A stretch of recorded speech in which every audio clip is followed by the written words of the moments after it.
All right, Ambush, and today we are joined by a fantasy R&B duo who is here to take you through a dream world, connecting you to yourself. And then they're going to return you to a little bit of reality. And how are they going to do that? Well, they're going to do it with their debut album, Moments of a Feeling. Of course, we are here to discuss that debut album with our guests here today, Avery Florence, MKSTN. Together, they are Flõstate, and ooh, that's exactly what they're gonna put you in. How's it going today, Flõstate? Hey, excited to be on here.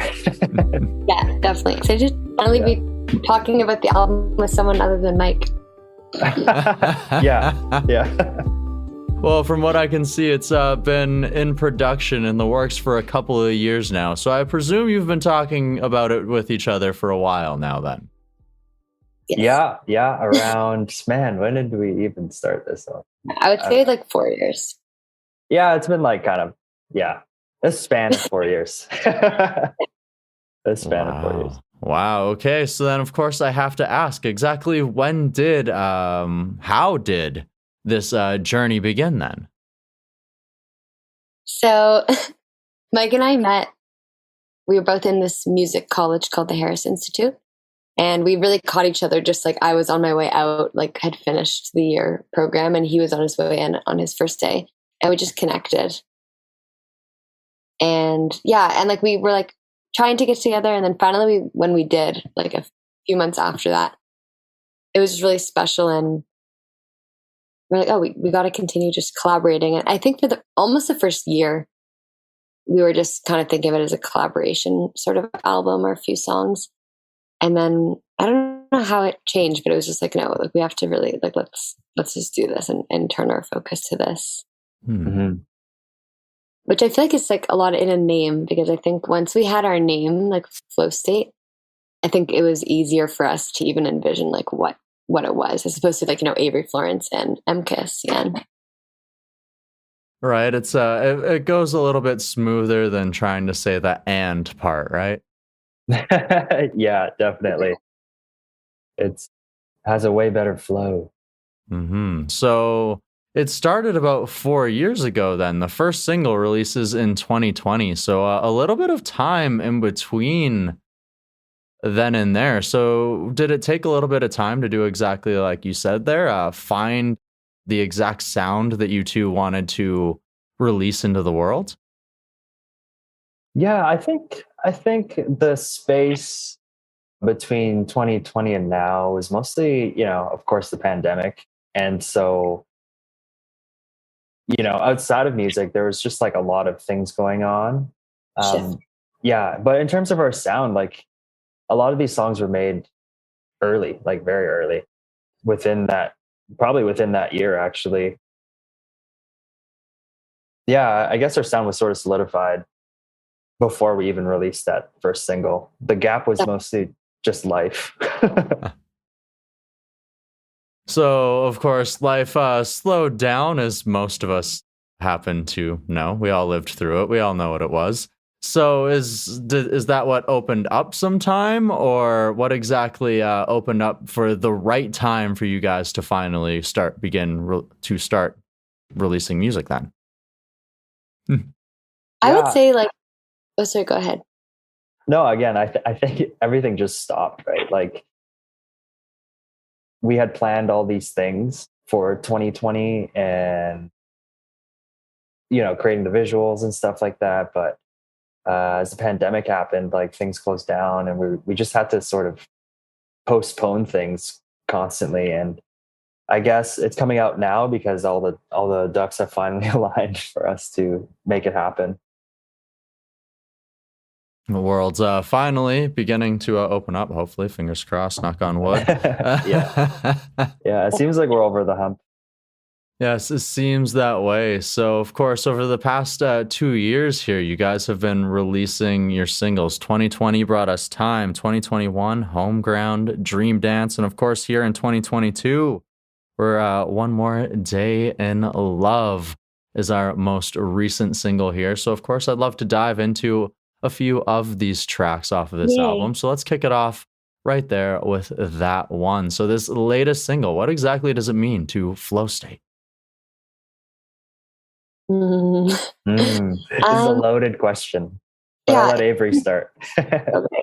It depends, like how I want to answer it. I guess I think that One More Day in Love is a fantasy about your past, and like wanting to kind of go back to a moment, and it might be your past, or it might even just be something that never even happened, or you wish could have happened. And definitely, I started writing part of it like during the very lonely part of the pandemic, of like winter, single, just like, you're like, what did I do in my life to end up single in this pandemic? So definitely part of the song comes from that. Just sort of okay, that energy of sort of being alone then, and why am I in this situation? Yeah, and like that regret, and when you're by yourself, you can definitely spiral with like what ifs. So definitely partly this song came from that.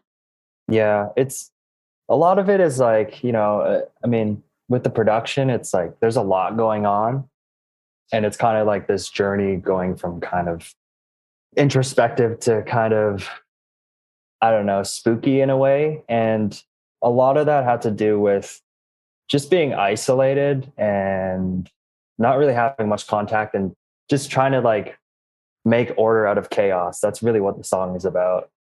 And for me, production wise, even just trying to make order of like noise. All right.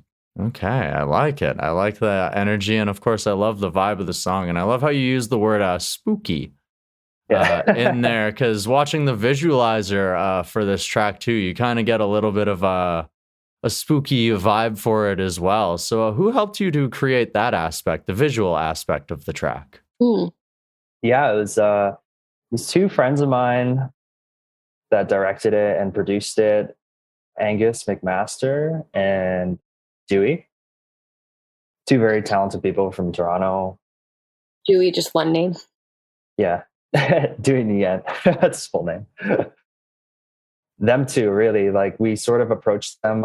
I've worked with them before on previous things, and I approached them and asked them if they'd be open to creating the visuals for this album. They have very interesting work, and I just felt like with the sound of the album, it kind of needed that sort of tone they have in their work. So yeah, I was really happy when they said they'd be down to make the visuals for this album. Absolutely. And they did an incredible job. The lighting and just like the way that they just illuminate everything is fantastic. Yeah, they're super talented. It's kind of crazy what they pulled off too, even given like, our budget as like an indie band. So it's amazing. We're like very grateful for that. And we're also very excited to show the other visuals, because those are even better. Yeah, to be honest, like I think the one coming out in the next 2 weeks is like my favorite one. But yeah, the one for me coming out after that is my favorite one. Oh, okay. Just a ton of visualizers coming out. Hey, it's all right. When you guys have to argue over which one is the best one, that's a good argument to have, right? Yeah, it's true. We do that. Yeah. That was his favorite song and blah blah. Hey, it happens. And of course, one of my favorite songs off of this upcoming album, and one of the other singles that has come our way off of it, of course, is a track entitled Home Ground. So of course, I would once again love to know, what is the energy you're trying to capture inside of this song? I would love to know what you think. We hear what each other think all the time. It feels like almost like a want to reconnect in a way. Is like what I feel from it. Like, reconnecting to like a piece of yourself from the past, maybe, or like going back to something in the past? That's Totally. sort of where I'm at. I don't know. You tell me where I'm at. How close? I like your articulation of that. Yeah, I think that's totally. We wrote it when we went to do like a little songwriting retreat for a few days, and I feel like we hadn't written in a long time, and it just felt so good to like get into that zone. And I was actually going away for like a month right after that, and it made the urgency just feel that much more urgent to like be doing this. Like, this is where I should be. So I think you kind of nailed it right there. Yeah, you definitely nailed it. And the yeah, it's interesting. Even like production wise, like the sort of like bell sounds in that song is like these bells in Avery's like backyard. That is almost like her home almost. Huh. So it's a bit ironic, I guess. So using a little bit of the things around you, maybe not even like what it's a bell. So obviously it's a musical sound, but some things that some people might not think about, like this thing that's in my backyard, you know? Yeah. Yeah. Huh. Wind chimes. Wind chimes, yes. I remember actually that morning I like woke up and saw Mike like in his, like studio like stuff. And he was just like playing with those bells. And so I just like put on my headphones and just started singing.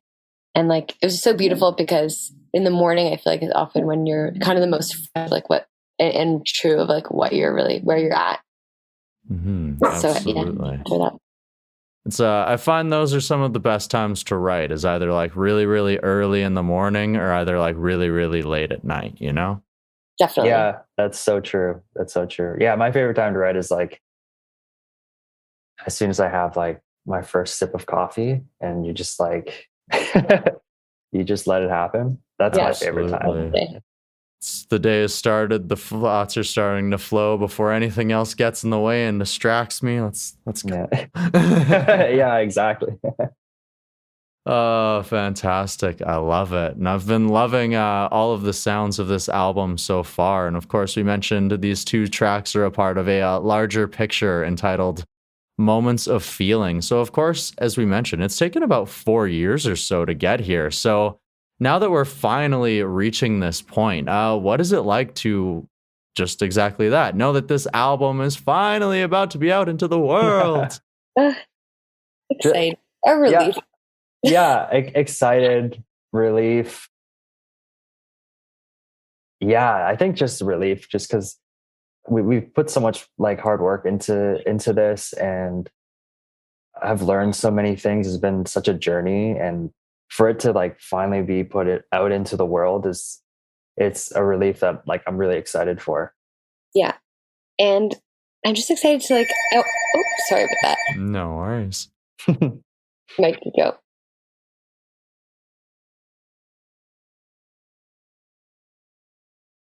Home phones. Home phones. I was just going to say, like, I feel like when we have an interview, I want to hear from the interviewer because I'm really excited to share the music. I feel like creating music is so beautiful and definitely one of my favorite things to do, but also so is sharing it. So I think it's going to be a whole new journey to get to do that. Like, finally.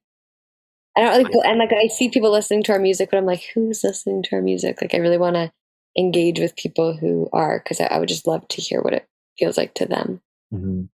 And like it's been such a personal experience for like Avery and I, and to be able to share that with other people and have them resonate with it and have them use it as like maybe a background for some of their own memories that they create with it is something quite beautiful. And like I really hope people do that, and I'm like kind of curious to see like how people respond to it, Absolutely. And that's part of the beautiful thing about music is we write it, it's therapy for us as the artist, but once you put it out into the world, the listener gets it and they have their own full interpretation of what it means. So I mean, to me, your guys' music sounds like water, and I think that's why I love it, because that's like my favorite sounds in the world.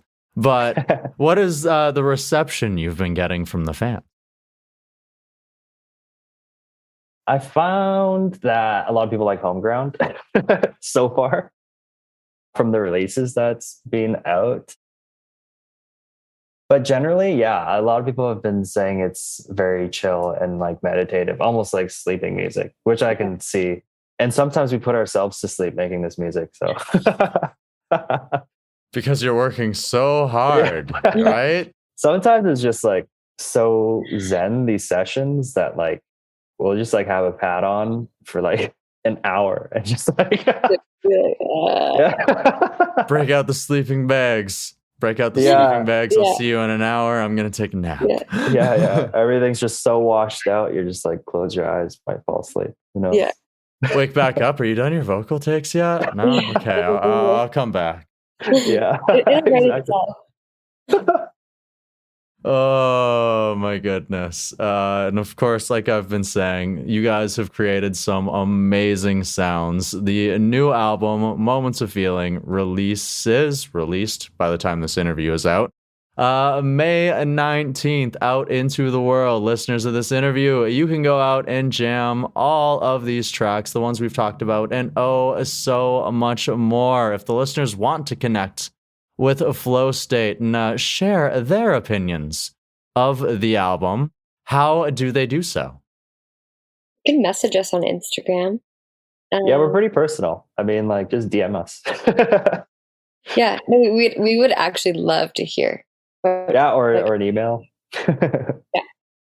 Whichever way you decide to choose, either way, they would love to hear from you what you think about this new album.